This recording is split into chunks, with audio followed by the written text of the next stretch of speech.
बहुत दर्दनाक है। और जिन लोगों ने भी ये किया है उन्हें हम पाताल से भी ढूंढ के निकालेंगे। इस देश में रह करके इस देश का बुरा सोचने वाले वैसे लोगों की देश में कोई जगह नहीं है। आज के साथ बता देना चाहता हूं, जिन्होंने यह दुस्साहस करने का काम किया है, हमारी सरकार, दिल्ली पुलिस, क्या लगता है आपको कौन होंगे? अरे घुसपैठिए है ना, भारतीय जनता पार्टी, हमारी सरकार तो बार बार इन्हीं घुसपैठियों को बाहर SIR के माध्यम से हमने बाहर का रास्ता दिखाने का काम किया। इसी में छुपे हुए हैं तेजस्वी यादव, राजद और कांग्रेस क्यों इस देश में घुसपैठियों को बचाने में लगा हुआ है? क्यों? इंतजार करें, जो भी होगा पारदर्शी तरीके से उचित होगा, और जो भी इस घटना में संलिप्त हैं उनको पाताल भेजने का काम दिल्ली पुलिस और हमारी सरकार करने का काम करेगी। कल दिल्ली में जिस तरीके से ब्लास्ट होता है उसके बाद पूरा बिहार, पूरा देश इस बात से हैरान है कि आखिर कैसे हुआ। ये सबसे बड़ा सवाल उठता है क्योंकि दिल्ली में, बिहार में सरकार है। और हम अभी बात करने वाले हैं, हमारे साथ बीजेपी के प्रवक्ता कृष्णा कुंटल जी, इनसे खास बातचीत करेंगे। तमाम और भी मुद्दे हैं।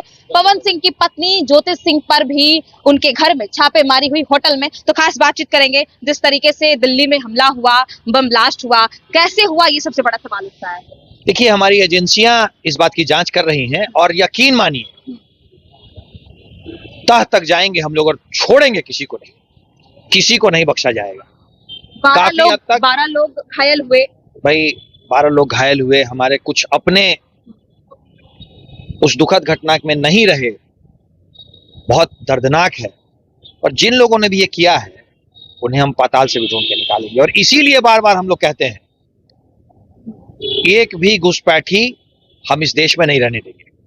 इस देश में रह करके इस देश का बुरा सोचने वाले वैसे लोगों की देश में कोई जगह नहीं है। जिस तरीके से बताया जा रहा है, मुस्लिम थे और वो जो वहां पे गाड़ियां पहुंची, तमाम लोगों को घायल भी हो गए हैं। लगभग 12 लोग घायल हुए, 12 लोग की मृत्यु हो गई, 24 लोग अभी भी भर्ती हैं।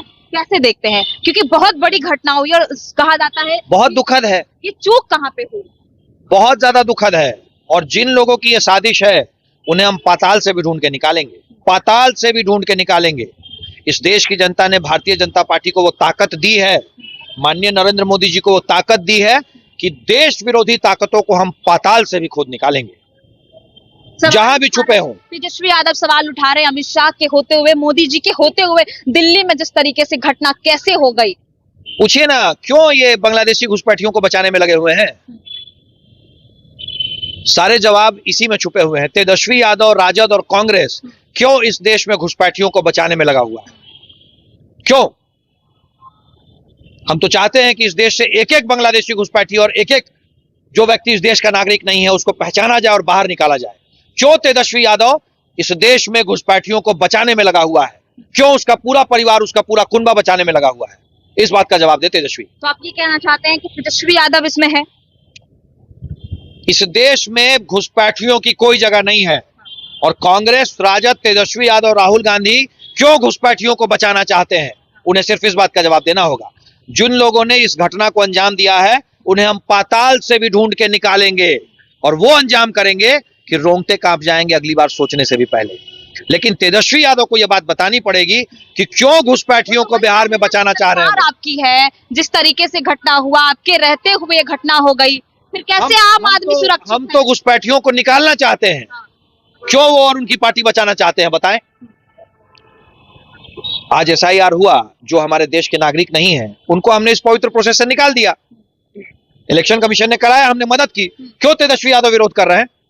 क्यों वो घुसपैठियों के साथ है?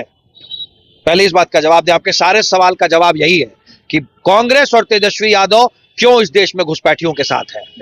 क्या लग रहा है सर, जिस तरीके से घटना हुआ वहां पर, आरोप तो तेजस्वी यादव भी लगा रहे हैं कि सरकार आपकी है, लेकिन आपकी सरकार होते हुए भी ये घटना हो गई, आम आदमी फिर कैसे सुरक्षित है? देखिए, कल रात से ही जिस समय घटना हुई, उस रात से ही देश के यशस्वी गृह मंत्री आदरणीय अमित शाह जी लोगों से मुलाकात कर, लोगों से अस्पताल जाकर के मुलाकात करने का काम किया। दिल्ली पुलिस की स्पेशल ब्रांच, NIA टीम घटना स्थल पर पहुंचकर बारीकी से तमाम CCTV कैमरे को खंगालने का काम किया जा रहा है। और बारीकी से special branch NIA Delhi police की टीमें FSL रिपोर्ट के आधार पर घटनाक्रम के CCTV कैमरा, रास्ते के CCTV कैमरा, अन्य फुटेज को खंगालने का काम कर रही है। और जो भी इस घटना सबसे बड़ा सवाल ये उठा रही है, रूप से बेहद चिंताजनक घटना है, मैं इसे स्वीकार कर रहा हूं और इसे चुनौती के रूप में हमारी सरकार ने लेने का काम किया है। लेकिन मैं भी आपको दावे विश्वास के साथ बता देना चाहता हूं, जिन्होंने यह दुस्साहस करने का काम किया है, हमारी सरकार, दिल्ली पुलिस, क्या लगता है आपको कौन होंगे? अरे घुसपैठिए है ना भारतीय जनता पार्टी, हमारी सरकार तो बार बार इन्हीं घुसपैठियों को बाहर SIR के माध्यम से हमने बाहर का रास्ता दिखाने का काम किया। आपकी अरे भैया चलाते हैं आप, फिर घुसपैठी कैसे घुस निश्चित गए? रूप से, अरे ये तो सरकार हर जगहों पर नियंत्रण रखने का काम करती है, लेकिन घुसपैठिए किस भेष में और किन लोगों के संरक्षण में इस देश में घुसे और किन लोगों के माध्यम से, देखिए सारी जांच की प्रक्रिया चल रही है। और मैं आपको बता देना चाहता हूं, प्रक्रिया जब जांच प्रक्रिया चल रही है तो आप इंतजार करें, जो भी होगा पारदर्शी तरीके से उचित होगा और जो भी इस घटना में संलिप्त हैं उनको पाताल भेजने का काम दिल्ली पुलिस और हमारी सरकार करने का काम करेगी। एक भी आतंकवादी जिन्होंने इस घटना को घटित करने का दुस्साहस किया है उसको पाताल लोक में, कड़ी से करीब पाताल लोक में, जहन्नुम में भेजने का काम जिस तरीके से दिल्ली पुलिस और हमारी सरकार करने का काम करेगी। देश के यशस्वी गृह मंत्री अमित शाह जी करने का काम करेंगे। बेहद दुखद घटना है, हम भी दुखी हैं। तरीके से देखा जा रहा है, हम भी दुखी 300 हैं। किलोमीटर दूर तक वो जो शव है वो देखा जा रहा है, और बिहार के कुछ युवा थे जो ड्राइवर थे वो चलाते थे। बहुत बड़ी चुनौती है, बहुत बड़ी चुनौती हम इसे चुनौती के रूप में स्वीकार कर रहे हैं और एक एक बिंदुओं की जांच हो रही है, एक एक बिंदुओं की। सारे CCTV खंगालने का काम किया जा रहा है। देख रहे हैं 6:52 पर घटना हुई कल शाम और उसके बाद लगातार प्रदेश के प्रधानमंत्री, देश के गृह मंत्री लगातार सक्रिय हैं, अपने अधिकारियों को निर्देशित करने का काम कर रहे हैं, इन बिंदुओं पर जांच करें। एक एक अधिकारियों को लगातार रात भर मीटिंग हुई है गृह मंत्रालय में, पूरा हमारा गृह मंत्रालय सक्रिय है। तो ये चुनौती के रूप में हमने स्वीकार किया है और जो भी इस घटना में संलिप्त होंगे निश्चित रूप से उस पर कड़ी से कठोर कार्रवाई हमारी सरकार और हमारी पुलिस करने का काम करेगी। एक लास्ट सवाल रहेगा, जिस तरीके से पावर स्टार पवन सिंह की पत्नी, जो power star Pawan Singh BJP का प्रचार कर रहे पवन सिंह की पत्नी है, कल रेड पड़ा है उनके जो होटल में वो रुकी हुई थी, उनके होटल में रेड पड़ा है। उनका सवाल ये उठ रहा है कि महिला पुलिसकर्मी क्यों नहीं है और आप ऐसे ही कैसे आ गए हैं? चुनाव से पहले ही हुआ। जब चुनाव की प्रक्रिया प्रारंभ होती है तो राज्य सरकार, जो हमारे मंत्री होते हैं, मुख्यमंत्री होते हैं, उप मुख्यमंत्री होते हैं, उनका अधिकार कम हो जाता है और निर्वाचन आयोग के अधिकार में वहां की पुलिस आ जाती है, वहां के अधिकारी आ जाते हैं। तो कोई निर्वाचन आयोग या कहीं कोई अन्य पुलिस पदाधिकारी को किसी के द्वारा कुछ मैसेज दिया होगा, कोई सूचना मिली होगी, उस सूचना के आधार पर उस होटल में छापेमारी होगी। सरकार को इस घटना से कोई लेना देना नहीं है। सरकार जब चुनाव की, मैंने पहले कहा, जब चुनाव की प्रक्रिया आरंभ हो जाती है तो सरकार का पुलिस प्रशासन पर बहुत कोई हस्तक्षेप नहीं होता है, यह हस्तक्षेप चुनाव आयोग का हो जाता है। और चुनाव आयोग का आज टेलीफोन का जमाना है, फोन का जमाना है, मैसेज का जमाना है। कहीं किसी के माध्यम से पुलिस को, चुनाव आयोग को कोई सूचना गई होगी, अरे इसमें लाल यादव के घर तोड़े गए, वही दूसरी तरफ अरे राज्य सरकार, देखिए कुछ भी कानून के तहत होता है यहाँ, ठीक है ना।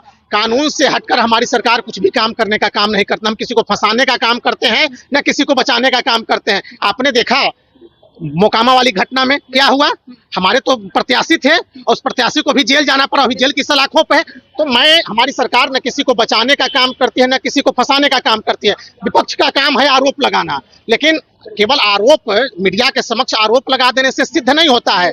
अरे आप जवाब, तर्क के साथ आप जवाब देने का काम करें ना। सवाल रहेगा, आज लास्ट है, आज आखिरी खत्म हो जाएगा। सबकी निगाहें 14 तारीख को टिकी हुई है कि किसकी सरकार इस बार बनेगी। जिस प्रकार से सीटों पर आप लोग जीते, हम लोग, मैं आपको बता देता हूँ 150 प्लस, 150 से अधिक सीट, अरे पूरी 2/3 बहुमत के साथ एनडीए फिर से सरकार बनाने जा रही है। बिहार के चेहरे पे खुशी कह रहे हैं कि इस बार हमारी सरकार, 2 दिन और खुशियां रहेगी तेजस्वी प्रसाद यादव जी के। जब 14 को मतगणना का कार्य प्रारंभ होगा और संध्या 5 बजे तक जब पूरी काउंटिंग की प्रक्रिया, गिनती की प्रक्रिया पूरी हो जाएगी और जो परिणाम आएंगे तब तेजस्वी प्रसाद यादव ईवीएम पर ठिकरा फोड़ने का काम करेंगे। मैं आपको पहले ही बता देता हूँ, ईवीएम पर ठिकरा फोड़ने का काम करेंगे, चुनाव आयोग पर ठिकरा फोड़ने का काम करेंगे। लेकिन जनता मालिक होती है और बिहार की जनता ने फिर से एक बार एनडीए पर विश्वास करने का काम किया। आप कतारों में देखें, बूथों पर जाकर